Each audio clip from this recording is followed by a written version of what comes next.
visite du pape au Maroc. Le pontife argentin y sera samedi et dimanche.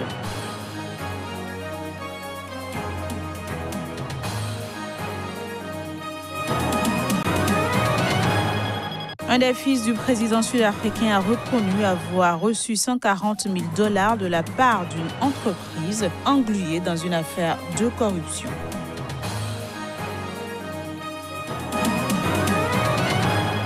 Puis au Soudan, 3 manifestants ont écopé de 6 mois de prison. Ils ont été condamnés par un tribunal d'exception ce mercredi.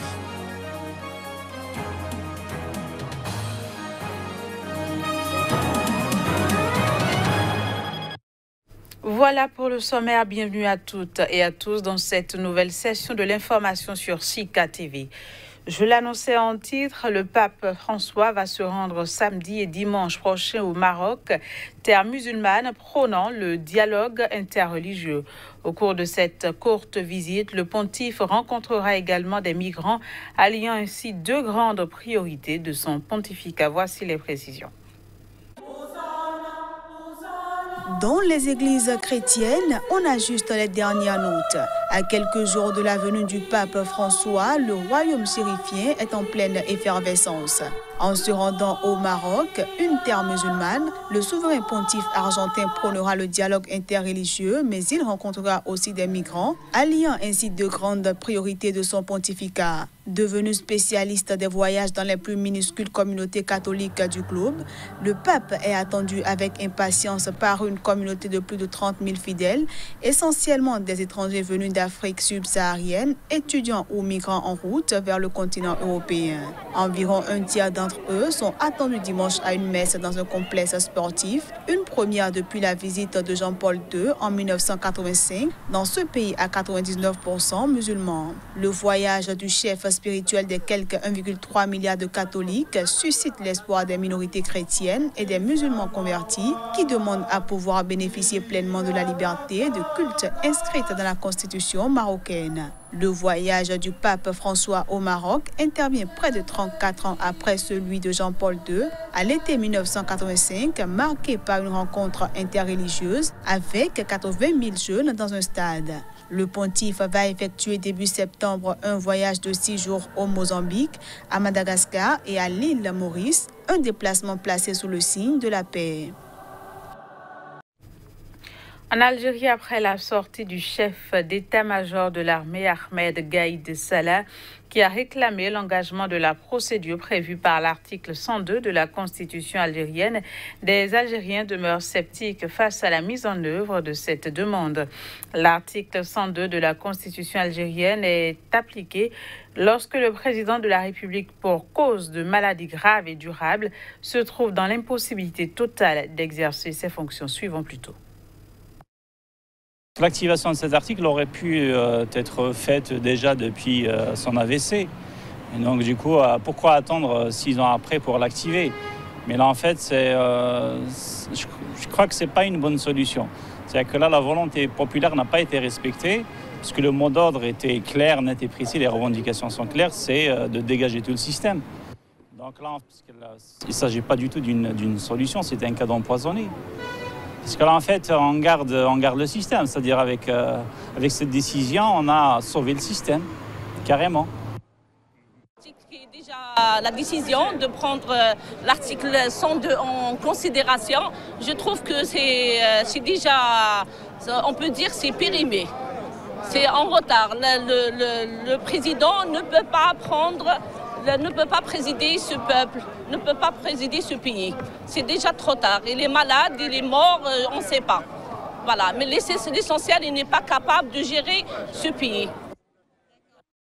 C'est la fin de la solution parce que le train, il est déjà passé. Donc, ils ne veulent pas prendre le train en arrière. Le train est déjà passé. Ça fait 7 ou 8 ans qu'on attend le changement. Maintenant, le soulèvement populaire, avant, en 90, c'était un soulèvement des partis. Et maintenant, c'est un soulèvement populaire. Et le soulèvement populaire, il demande le départ de tout le gouvernement. Au Comores, le chef de l'État sortant, Azali Assoumani, a remporté sans surprise, et ce dès le premier tour, l'élection présidentielle avec 60,77% des suffrages, selon des résultats officiels annoncés ce mardi. Un résultat rejeté par l'opposition qui dénonce un coup d'État à travers une élection, selon elle, entachée de fraude. Le point à travers ce reportage. Azali Assoumani, voix obtenue 96 635, soit 60,77%. Au pouvoir depuis 2016, le colonel Azali Assoumani a écrasé son principal adversaire, Mahamoudou Hamada, du parti Joua, arrivé en deuxième position avec 14,62% des suffrages, selon les chiffres communiqués par le président de la commission électorale. Le camp présidentiel s'est félicité de cette victoire qui n'a suscité aucune réaction immédiate dans les rues de la capitale. C'est la victoire de la démocratie. Tous ceux qui ont su que la démocratie doit être respectée ont gagné aujourd'hui. Ceux qui n'ont pas voulu de la démocratie l'ont démontré. C'est une victoire méritée parce que c'est un homme qui a travaillé 10 ans durant et puis il a essayé d'expliquer, de réformer et de poser les jalons d'un développement possible de ce pays. Donc c'est une victoire méritée. L'opposition a immédiatement rejeté les résultats, dénonçant un coup d'État militaire à travers cette élection présidentielle.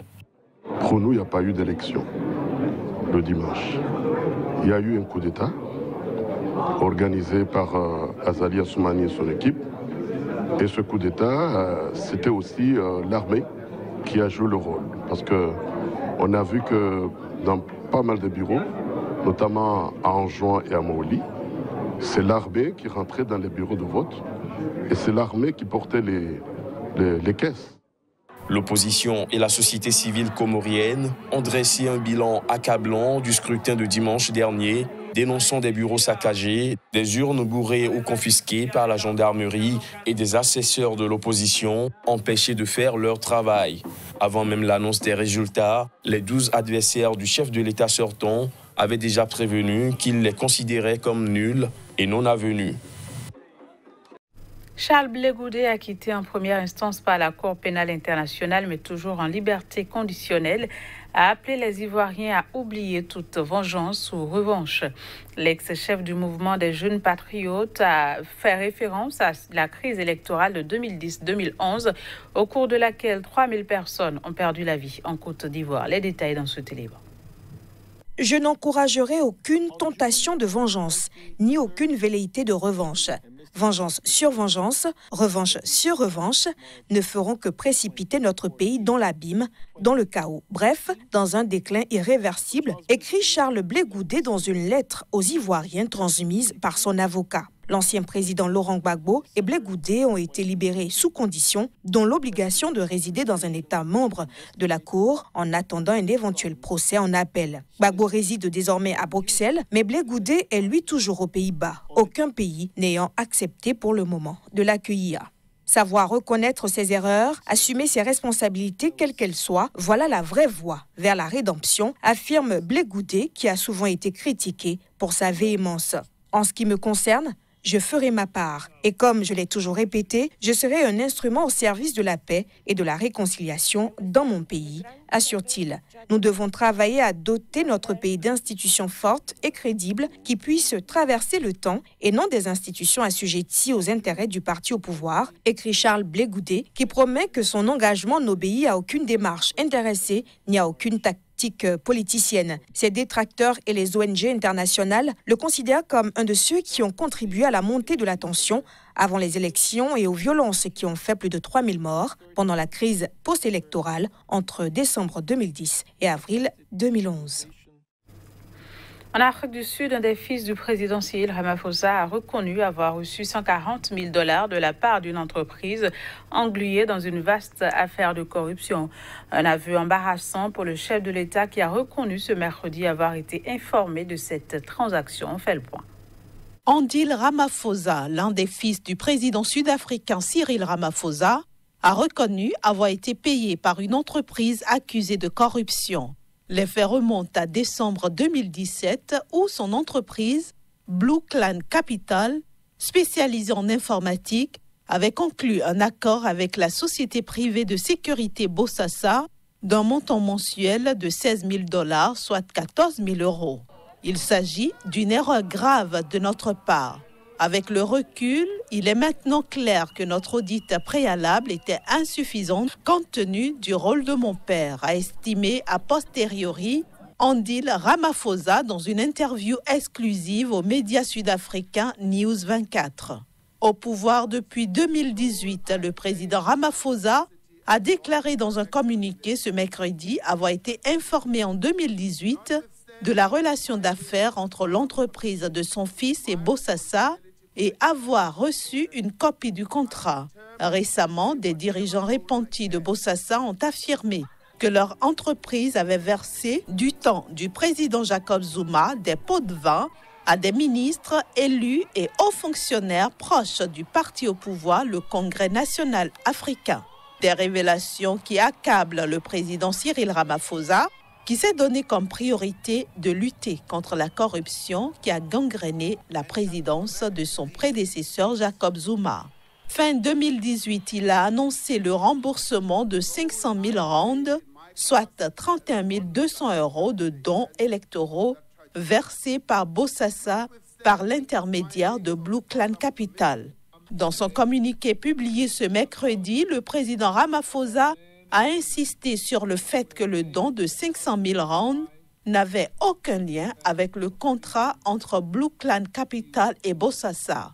Il faut dire que ces révélations interviennent à 1 mois et demi des élections législatives. Direction le Soudan où un tribunal d'exception a condamné ce mercredi 3 manifestants. Parmi eux, 2 étudiantes qui ont écopé de 6 mois de prison. L'information a été donnée par le représentant légal. Voici les détails. Depuis que le président Omar El-Béchir a décrété le 22 février dernier l'état d'urgence dans tout le Soudan, interdisant les rassemblements non autorisés et instaurant des tribunaux d'exception pour juger toute personne ayant violé l'état d'urgence, les manifestations se sont raréfiées. Mais ce mercredi, les manifestants se sont à nouveau rassemblés à Omdurman, la ville jumelle de la capitale Khartoum. Mais ils ont été aussitôt dispersés par les forces de sécurité qui ont arrêté 3 manifestants, dont un homme et 2 étudiantes de l'université Arfad pour femmes à Khartoum. Ils ont ensuite comparu devant un tribunal d'exception qui les a condamnés à 6 mois de prison, a indiqué leur avocat Enam Atig en précisant qu'il ferait appel de ce jugement. Les manifestations au Soudan ont été déclenchées le 19 décembre par la décision du gouvernement de tripler le prix du pain. Considéré comme le plus grand défi posé au pouvoir d'Omar El-Béchir, la contestation a pris ensuite la forme de rassemblements hebdomadaires, principalement à Khartoum et Omdurman, pour réclamer la démission du chef de l'État au pouvoir depuis 1989. Voilà, ce sera tout pour cette édition. Mesdames, Messieurs, merci de l'avoir suivi. Très bonne suite de programme sur Sika. Au revoir et à demain.